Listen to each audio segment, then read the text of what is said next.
Hello, everyone, and welcome to the Vegas Legal Magazine podcast. I'm Mark Fierro with Vegas Legal Magazine publisher Tyler Morgan, Fierro Communications Vice President Jeff Haney. Thank you so much for joining us today. Our guest today is someone known as an expert in one of the most pressing problems of our time, addiction. When you say the name Dave Marlon in Las Vegas, most medical experts, most rehab experts will say he is one of the first people to see when addicts are in serious trouble. Bringing it up to date, just yesterday, Dave Marlon is embarking on an entirely new journey. He has announced he is running for Las Vegas City Council, Ward 1, a point of disclosure. My firm is running the race. We try to be as neutral and as objective as possible. Not possible in this case, but at least you know where we stand. Dave Marlon, thank you so much for joining us today. Thanks for having me. You know, the old stories of the world explorers, Cortez, they come to the New World and all the sailors look at each other and they go, hey, can we make it here? And Cortez burns the ships down and go, I guess he can, because do or die. That's really what you did. You loved this career so much. You had so much passion for it. What is it that led you to that decision? It's really two things. 14 years ago, I left a 20-year career helping I was working at Health Plan Nevada or Sierra Health Services, and I left a career to open Solutions Recovery, a drug and alcohol rehab. I slowly grew it to be the biggest drug and alcohol treatment center in Nevada, and I enjoyed running it and helping people for all that time. Yesterday, I resigned, and despite working hard for 30 years, I'm now unemployed, although I expect to work 100% on trying to be a public servant and trying to help address issues in Ward 1 and talk to voters in Ward 1. So, Dave, take us back to the origins of when you decided to make this big change, this big move in your career, and begin pursuing public service. When did you first begin thinking about that, and how did it come to fruition? I'm going to go back again and tell you that when I was working at Health Plan Nevada, I was paid handsomely. I had a good job, and when I was praying, I really felt a calling that I needed to quit my job and I needed to help people get clean and sober in Sin City, Las Vegas. So I left a high-paying job and I began running Solutions Recovery. And I lost money for many years, and it was as rich as I'd ever been. Yesterday I did the same thing where I sold Solutions Recovery to American Addiction Centers, a publicly traded company, and I've been working as their vice president of the region and their CEO of Solutions. But yesterday I resigned, and when I was praying, when I was talking to people that are close to me this summer, I was cued to consider public service, and I've been helping many people who are insured. Over 5,000 people have come to me or Solutions to get clean in the last 13 or so years. I want to help do the same thing to the homeless folks, to the drug addicted folks who are uninsured or on our streets. I'm hoping to make a big difference, and I want to dedicate myself to public service. What is it about the position of city councilman and in particularly Ward 1 that's got you excited and some of the issues that you're really looking forward to tackling? Well, one, myself and my family have lived there for a long time, and it's really home. I tell the story that when I went through Leadership Las Vegas back in the year 2000, and my classmates asked me, where are you going to be buried? I would tell them I'm going to get buried back home on the East Coast where I'm from. Well, my wife and I, we have a plot already paid for here at Palms, and we're going to be buried at home in Las Vegas. And Las Vegas is really my home. I care about our city. I love our city. And rather than lamenting some things that I see going on, my belief is I should put my 100% of my wherewithal into helping addressing them. So you come to the city council race directly after leaving a post as the chief executive of a big company. I mean, it happened to be a rehab, but it's a big business, a big company. Yet, in your initial statement right now, you talked about helping the least fortunate among us out on the streets. You know, that does not sound like the typical businessman who ventures into politics and says things like, we have to start running this government like a business, like I did. It sounds like almost the opposite of that. So, what is your philosophy when it comes to public service as you enter this realm? Several people have called me on that, and one of the reasons that Solutions was so successful is that when anyone called us, we didn't say, who's your insurance? We didn't say, all we said was, come down, let us help you. The key of Solutions Recovery has been in trying to help people get separated from substances to get clean and sober. That's what drove our company and our team. And I'm really honored to have worked with the 325 employees that were dedicated to helping people. So to me, this isn't that big a jump. I do see thousands of people who are showing up homeless. I see thousands of people who are drug addicted in our city. I also see a crime increase, and I believe all three of those things are all interrelated. And I believe the drug problem is right beneath the surface. You mentioned something the other night about we're basically drowning in our generosity, that it's this Las Vegas handing out good-natured from the heart. I do it. And when you see a homeless person, they really look like they're in trouble, to hand them a dollar. You're completely opposed to that. Tell us why. Well, I am. And in treating addiction and helping to treat thousands of people, not only do we treat thousands of people, we treat their families, because this is a disease that affects the family. So very frequently, I talk to moms or dads and I say, when you're giving a car, when you're giving an allowance, when you're giving a place to sleep, when you're giving a sweater to someone who is actively using, that is enabling. You're helping them get more drugs. The only thing you should do to a person who's drug addicted is help them get treatment so they could stop. Well, it's the same thing to the good people of Las Vegas who are giving 20s or giving 10s or giving $1 to panhandlers around the corner. Most of those people are getting that money and going to buy drugs. And I encourage us to, instead of propagating this problem, to try to help this problem and stop enabling them. We have some great programs in Southern Nevada, but they've kind of sprung out organically. They're not part of the city or anything. Arnold Stalk over at Veterans Village, the good people that handle a good deal of rehab for free, people coming right out of prison at Sam House, but these are privately run. Is there a way to help, or do you kill that model when government gets involved in those things? Well, it's a good question. As I've looked, there's 19 agencies, several of which I'm on the board of. I'm a long-standing board member of HELP of Southern Nevada, the biggest social services agency, which does a lot of that helping. I'm also on the board of the Las Vegas Rescue Mission, which I love what they do and their heart, and that God is in everything they do. But these 19 different agencies all have their own agendas. We also have a city and a county government that are not currently in step. As a city council person, and since I have a relationship with every county commissioner, as well as most legislators, I'm hoping to help pull us all together so we could address this in a coherent, unified strategy.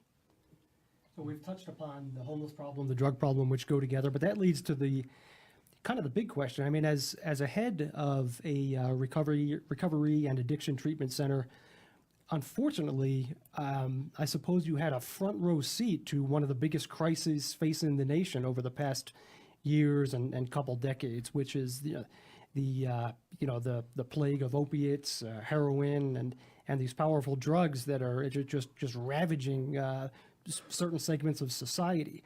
I was wondering if you could address that and how it particularly relates to Las Vegas and your plans moving forward. Thank you. 13 years ago, when Mike Adams and I opened Solutions Recovery, I loved helping people get sober. We had a mixed bag of alcohol, cocaine and meth, heroin, some mixture of club drugs of our clientele that were coming in. And we were mostly helping people get sober. We were in the recovery business. Over this time, It's dramatically changed. And now more than half the people that come to see us are coming to see us for an opiate dependency. And the kind of opiates have dramatically changed. We used to be in the recovery business. Now we're in the having our clients not die business. There's so many deaths. There's so many overdoses, many of which are reported, but many of them are not reported because we still don't have good statistical methods of determining whether drugs were involved with most autopsies or most work that go through the coroner's office. But it's a giant issue. And with fentanyl, with carfentanil, with the synthetic opioids, the severity of the addiction and the deadliness of this disease has become much more severe. Are you seeing it getting, I mean, have we decreased usage in the last few years, or is it still increasing? What do you see it? And this breaks my heart. I've been thrilled that in the last few years, the press has talked about the opiate epidemic. They've talked about the addiction epidemic, and everyone now knows there's a drug problem. This isn't a secret anymore, and I applaud the work of the press in getting that word out there. However, the rates are still going up.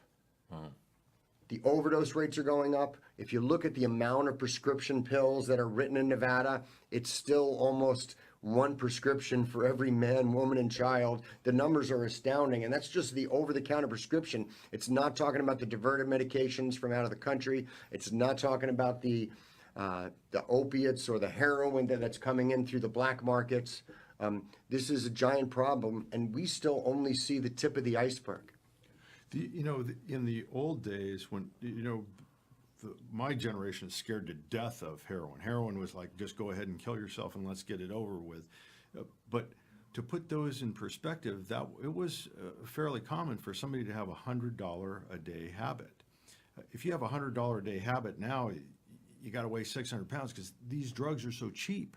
Heroin, Mexican black tar heroin is $10 a balloon. And now some people are taking the initiative to take that and cut it with fentanyl. Synthetic fentanyl is even cheaper than that. You're talking about being able to sustain a living, killing people left and right. These drugs are so powerful. Is there anything you can do once you get the person through the door to make sure that they just don't further devolve down because their bodies are so broken? It's true. Fentanyl has become prolific through our society. I recently looked at some lab data of all the drugs that we confiscated. More than 10% of the cocaine had fentanyl in it. More than 15% of the meth had fentanyl in it. More than 50% of the heroin had fentanyl in it. So this is being spread, and it's not just in the people who think they're using heroin, but it's in all the illicit drug usage, all the illicit drug use. It's really, it's terrifying and it's severe. And when we go to these events, we see mothers and fathers. We don't necessarily see the person, but we see mothers and fathers, and they all do the same thing. They're like, hang on, Dave Marlon, and say you saved my kid's life. How many times did we hear that last night? Frequently, and that's always kept me going. I love the fact that, I've had the blessing of helping thousands of people get separated from drugs, and recovery is possible. And as you know, I'm living proof that, getting your life back after having it owned by a substance is possible. Recovery is the answer. How do we scale that up? You say you want to play on a broader playing field, that you want government involved in this, because that's the job of government, if nothing else, is to just keep our community safe. That's the number one threat that we face today. How do you scale that up? How do you take that experience and turn that into something that's actionable on the street? There's really some great efforts on a federal level. There are several communities that have almost ended homelessness with effective programming. And like I've done at Solutions, I very rarely created the wheel. What I did is I looked at what Hazelden, I looked at what Betty Ford, I looked at what some of the greats were doing, and we really tried to combine that into the wellness campus and into a wonderful model to help people. obviously including passionate people who sincerely want to help. So having the right team is important. I think we need to do the same thing with the city, with the 19 social services providers, with the county. We need to have a coherent plan, and we need to take a look at some of the things some of these other cities are utilizing to be effective, and we need to bring that here. At the same time, while we're addressing the social services side, we need to embark on a public relations campaign so we communicate with everybody in the community, so we're all in this together to help address it, just like we do with the families who are bringing clients to solutions. Do we have the resources currently to get this going, or are we, so do we have the resources and we're just underutilizing them to help out the homeless and the drug addiction right now? Or is it something that there's gonna be an undertaking and we need to develop different agencies and so forth here in the future to kind of really combat this problem? What's sort of your thought process if you get this position on how you're gonna go about using, city funds and so forth to kind of combat this? As the CEO of Solutions, there was an infinite amount of spending that I could do to try to help people. There was always more ideas, more technology, more resources that I could throw at it, but we had to work within a defined budget because each year I had to make sure Solutions was there the next year. And I firmly believe we need to do the same thing with the city resources and take a look at the 19 social services agencies. They're getting some private money, they're getting some federal money, they're getting some state money. We need to take a look at what our resources are. Mostly, we need to stop working against each other. And the county and the city, they need to work together. The different agencies, rather than having their primary mission to be around and function next year, we all need to get on the same team. So I believe the bigger issue is going to be getting us all working together. So fighting the drug problem is such a major issue, you can't overstate it, you can't say enough about it. But I did want to bring up another aspect of your campaign that you mentioned last night when we were at your big announcement event where you announced you were going to throw your hat into the ring. You stated that you plan to be a crusader against corruption within government. I just wanted to ask you what exactly you meant by that, and how does that fit into the other planks of your campaign platform? Thanks for asking. As a CEO of 3 different companies, I have many people who come to me, whether they're managers or outside vendors, and they bring me pet projects. And for most of the last 13 years, I was not only the CEO, but I was the primary owner. So I scrutinized everything, and although, like I said, there was an infinite amount of things I could do in the treatment in terms of expenditures, I was very careful and I was very measured on what we would do. And I want to take that same, MBA, seasoned, more than 20-year CEO experience to scrutinize city expenditures, because I don't have any pets in terms of pet projects. I just want to make sure we're doing the right job for the city of Las Vegas. You've only been in politics for a short time now. What have you learned so far? Whew. And you got a busy calendar ahead of you. It's sort of rush time. No, it is. There's a couple things. One, being an active Las Vegan for 30 years, I've learned that I'm working with my friends and my family, and that I really know they've given me big lists of people I have to call, and it's been wonderful reuniting with some people I haven't talked in a while, but the support has been overwhelming, and people, I've just come and talked to them, and they're writing me checks, they're offering to have house parties, they're offering to reach out and do volunteer work. So I've been thrilled that Vegas Strong is together, and we're working, and they understand how sincere and how committed the ship's been burned. They understand how committed I am to that. So that's been really nice. I've also learned that everyone has an opinion. And lots of people are saying, you need to look left, you need to look right, you need to be red, you need to be blue. And I appreciate listening to everybody, and I'm learning.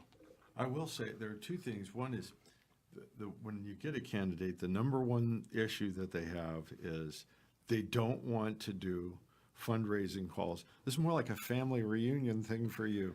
Yeah, I've loved it so far. Being able to talk to everyone and, due to my expertise, very frequently while I'm touching base with whether it's, big donors or folks in politics or folks in labor, we're generally talking about some other personal issues in their life, and we're getting to help each other and get caught up in our families. So I've been thrilled so far. Thank you. The other thing that you see in a candidate, particularly the first time out, is they've got a job. They've got a full-time job, and it's a matter of chipping away time for the campaign. This is your gig now. Yeah, they tell me it's a part-time job. And if you know me, I don't have a part-time. I have two speeds. I got on and off. And I love the fact that for 20 years, I got to be 100% focused at Health Plan Nevada. I love that for the last 13 plus years, I've been 100% focused on solutions. I love the fact that as of today, I'm 100% focused on the city of Las Vegas, Ward 1. Well, we definitely appreciate your time. With that, we call it a day. Thank you so much for joining us. And thank you for joining us, the Vegas Legal Podcast. I want to thank Dave Marlon, candidate for Las Vegas City Council, Ward 1. Tyler Morgan, publisher of Vegas Legal Magazine. Thanks for doing the good work, bringing good and live to the legal community in Southern Nevada. Jeff Haney, Vice President of Fiero Communications, the friendliest marketing firm in Las Vegas. Remember to like and share the Vegas Legal Magazine podcast on Facebook. Also catch us on YouTube, iTunes, or Stitcher. Rate us. Help people find us. And for all of you out there with a story idea, an axe to grind, get a hold of Vegas Legal, the leading magazine in the Southern Nevada legal market. You can call Tyler at 702-222-3476. reach out, tell us, tell your friends. Have a good one. We are out of here.